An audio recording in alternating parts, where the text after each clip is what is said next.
നമ്മുടെ ഇ.പി. ജയരാജൻ്റെ മുറിവേറ്റ സിംഹത്തിൻ്റെ ഗർജനമാണ് നമ്മൾ ആ ഇലക്ഷൻ ദിവസം അദ്ദേഹത്തിൻ്റെ വായയിലൂടെ നമുക്ക് പുറത്തു വന്ന് കേൾക്കാൻ സാധിച്ചിട്ടുള്ളത്. ഈ മൃഗങ്ങൾക്കൊക്കെ മുറിവ് പറ്റി കഴിഞ്ഞു കഴിഞ്ഞാൽ അത് ഇങ്ങനെ നക്കിക്കൊണ്ടാണ് അത് ഉണക്കുക എന്ന് നമ്മൾക്കൊക്കെ പരിചയമുള്ള സംഗതിയാണ്. ആഴത്തിലുള്ള മുറിവേറ്റ് കഴിഞ്ഞാലും അത് കാലങ്ങളോളം അത് നക്കി തുടച്ച് നടക്കുന്നത് കാണാം. ചിലപ്പോൾ ആ മുറിവ് ഉണങ്ങില്ല. ഞാൻ മൃഗവുമായിട്ട് ശ്രീ ഇ.പി. ജയരാജനെ താരതമ്യപ്പെടുത്തുകയല്ല, ഒരു ഉദാഹരണം പറയുകയാണ്. ഇ.പി. ജയരാജനെ പാർട്ടിയിൽ നിന്ന് കഴിഞ്ഞ 3-3.5 വർഷമായിട്ട് ഏറ്റുകൊണ്ടിരിക്കുന്ന 3.5 അദ്ദേഹത്തിനെ ഒന്നാം പിണറായി വിജയൻ മന്ത്രിസഭയിൽ നിന്ന് ബന്ധുനിയമന വിവാദത്തിൽ രാജിവെപ്പിച്ചത് മുതൽ അദ്ദേഹത്തിന് ഏറ്റിട്ടുള്ള ആഘാതം, അദ്ദേഹത്തിന് പാർട്ടിയിൽ നിന്ന് ഏറ്റിട്ടുള്ള ആഘാതം, അതിനെ തുടർന്ന് അദ്ദേഹത്തിൻ്റെ മനസ്സിനേറ്റ മുറിവുകൾ ഉണക്കാൻ പാർട്ടിക്കായിട്ടില്ല. അതുകൊണ്ട് തന്നെ ഒരു മുറിവേറ്റ സിംഹത്തിൻ്റെ രൂപത്തിൽ അദ്ദേഹം പളങ്ങി നടക്കുകയായിരുന്നു ഒരു അവസരം കിട്ടാൻ വേണ്ടിയിട്ട്. ആ അവസരം കൃത്യമായിട്ട് അദ്ദേഹത്തിൻ്റെ സ്ഥായിയായ ജന്മനാനുള്ള മണ്ടത്തരത്തിൻ്റെ പേരിൽ അദ്ദേഹം ഇലക്ഷൻ്റെ അന്ന് അദ്ദേഹം അത് തുറന്നു പറഞ്ഞതിൽ നിന്നാണ് നമുക്കിപ്പോൾ ഈ ചർച്ചയൊക്കെ ചെയ്യേണ്ട അവസരം വന്നിരിക്കുന്നത്. ശ്രീ അനിൽ നമ്പ്യാർ എന്നോട് ചോദിച്ചത്, നാളെ സംസ്ഥാന കമ്മിറ്റി കൂടുകയാണ്, അതിനോടനുബന്ധിച്ചിട്ട് ഇത് ചർച്ച ചെയ്യാതിരിക്കാൻ പറ്റുമോ, ഇത് ചർച്ച ചെയ്ത് കഴിഞ്ഞാൽ എന്താണ് ഉണ്ടാകുക എന്നുള്ളതിനെ കുറിച്ചിട്ട് ചോദിച്ചു കഴിഞ്ഞാൽ ഒന്നും ഉണ്ടാകില്ല. സംസ്ഥാന കമ്മിറ്റിയോ അല്ലെങ്കിൽ ഇപ്പോൾ കേന്ദ്ര കമ്മിറ്റിയോ ഇവരുടെ പോളിറ്റ് ബ്യൂറോയോ അതുമാതിരി തന്നെ അവൈലബിൾ പോളിറ്റ് ബ്യൂറോയോ ഒക്കെ എന്തെങ്കിലും നടപടി ജയരാജനെതിരെ എടുത്തു കഴിഞ്ഞാൽ ഉണ്ടാകാൻ പോകുന്ന ഭവിഷ്യത്ത് ഇതിലും വലുതാണെന്നുള്ളത് പാർട്ടിക്കറിയാം. പാർട്ടി ഒരു വ്യക്തിയിൽ കേന്ദ്രീകരിച്ച് മുൻപോട്ട് പോകുന്ന കാലഘട്ടമായതുകൊണ്ട് ശ്രീ പിണറായി വിജയനും അറിയാം. ഈ പാർട്ടിയുടെ അവസാനത്തെ വാക്കും ആദ്യ വാക്കും ഒക്കെ തന്നെ ശ്രീ പിണറായി വിജയൻ്റെയാണ്. അത് പറയുമ്പോൾ എനിക്കൊരു കഥ, VKN പറഞ്ഞിട്ടുള്ളൊരു കഥ എനിക്ക് പറയാതിരിക്കാൻ നിർത്തിയില്ല. പണ്ട് ഈ കാറുകൾ ഉണ്ടാക്കി വിറ്റിരുന്നത്, അത് ഉണ്ടാക്കുന്നവർ തന്നെയാണ് അത്ര കാറുകൾ ഉണ്ടാക്കി വിറ്റിരുന്നത്. ഇന്നത്തെ മാതിരി ഷോറൂമോ ഡീലറോ ഒന്നുമില്ല. അപ്പോൾ ഈ ഹെൻറി ഓസ്റ്റിൻ എന്ന് പറഞ്ഞിട്ടൊരു കാറുണ്ടായിരുന്നു, ഒരു മൂട്ടക്കാറ്. ഞാനതിൽ ശബരിമലയ്ക്കൊക്കെ പോയിട്ടുണ്ട്. 63-ൽ ഞാൻ ശബരിമലയ്ക്ക് പോയിട്ടുണ്ട്. ഒരു മൂട്ടക്കാറാണ്. ആ കാറിൻ്റെ ഒരു പ്രത്യേകത എന്ന് വെച്ചാൽ അത് കറുപ്പ് കളറിലേ കിട്ടുള്ളൂ. അപ്പോൾ ഈ കാറ് വേണ്ടവർ ഈ ഓസ്റ്റിനോട് ആവശ്യപ്പെടണം, ഓസ്റ്റിൻ എന്ന് പറഞ്ഞ മനുഷ്യനോട് ആവശ്യപ്പെടണം, എനിക്കൊരു കാർ ഉണ്ടാക്കി തരണമെന്ന്. അങ്ങനെ ഒരു വലിയ മുതലാളി ഈ ഓസ്റ്റിനോട് പറഞ്ഞു, അത്രേ എനിക്കൊരു കാർ ഉണ്ടാക്കി തരണം താങ്കൾ.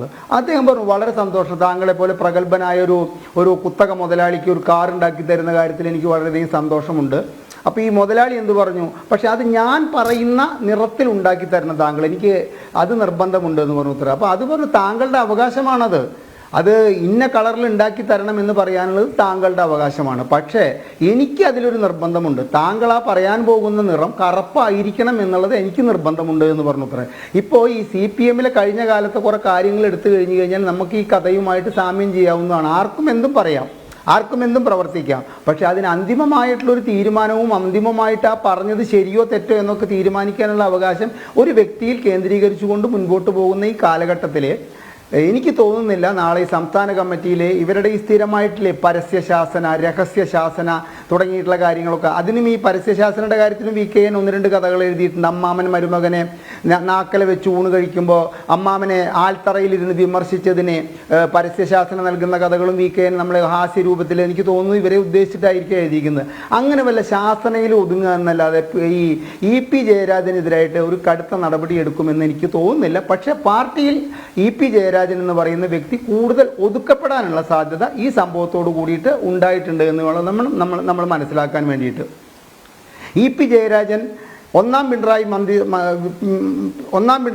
മന്ത്രിസഭയുടെ കാലഘട്ടത്തിൽ ഇദ്ദേഹം ഈ പിണറായി വിജയൻ എന്ന് പറയുന്ന മുഖ്യമന്ത്രി ചികിത്സയ്ക്ക് പോകുമ്പോൾ ഇദ്ദേഹം ഒരുപാട് മനക്കോട്ട കെട്ടി. അതായത് ഒരു കാരണവശാലും അദ്ദേഹത്തിന് കേരളത്തിൻ്റെ മുഖ്യമന്ത്രിയാകാൻ സാധിക്കില്ല. പക്ഷേ മുഖ്യമന്ത്രി ചികിത്സയ്ക്ക് വേണ്ടിയിട്ട് അമേരിക്കയിലെ മയോ ക്ലിനിക്കിലേക്ക് പോയപ്പോൾ ആ സ്ഥാനം, അതായത് മുഖ്യമന്ത്രിയുടെ ഉത്തരവാദിത്തങ്ങൾ തന്നെ ഏൽപ്പിക്കുമെന്നും തൻ്റെ നേതൃത്വത്തിൽ ഒരു മന്ത്രിസഭാ യോഗം ചേരുന്നതും അതിനോടനുബന്ധിച്ചിട്ട് അദ്ദേഹം ഒരു മുഖ്യമന്ത്രിയുടെ 2ാം സ്ഥാനക്കാരനായിട്ട് ഒക്കെ വാഴുന്ന ഒരു കാര്യം അദ്ദേഹം മനസ്സിൽ വിചാരിച്ചിട്ടുണ്ടായിരുന്നു. പക്ഷേ ഇദ്ദേഹത്തിന് ഒരു ചാർജും കൊടുക്കാതെ അദ്ദേഹം മയോ ക്ലിനിക്കിലേക്ക് ചികിത്സയ്ക്ക് പോയി അവിടെ ഇരുന്നുകൊണ്ടാണ് അദ്ദേഹം കേരളത്തിലെ കാര്യങ്ങൾ നിയന്ത്രിച്ചിരുന്നത് നമുക്ക് മനസ്സിലാക്കാം. ആദ്യമായിട്ട് എൻ്റെ അഭിപ്രായത്തിൽ ഇ.പി. ജയരാജൻ്റെ മനസ്സിനേറ്റിട്ടുള്ള മുറിവ് ഒന്നാമത് അതാണ്.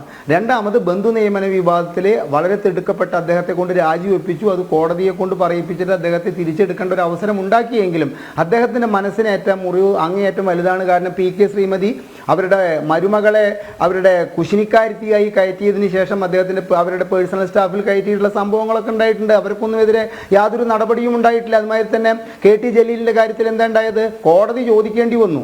അതായത് ഈ വ്യക്തി ഇപ്പോഴും മന്ത്രിയായിട്ട്, അതായത് നമ്മുടെ ലോകായുക്തയുടെ ഉത്തരവ് വന്നതിന് ശേഷം അതിനെ ചോദ്യം ചെയ്തിട്ട് ഹൈക്കോടതിയിൽ പോയപ്പോൾ ഹൈക്കോടതി ചോദിക്കേണ്ടി വന്നു, ഈ വ്യക്തി ഇപ്പോഴും മന്ത്രിയായിട്ട് ഇരിക്കുന്നുണ്ടോ എന്നുള്ള ചോദ്യത്തെ തുടർന്നാണ് അദ്ദേഹം രാജിവെച്ചത്.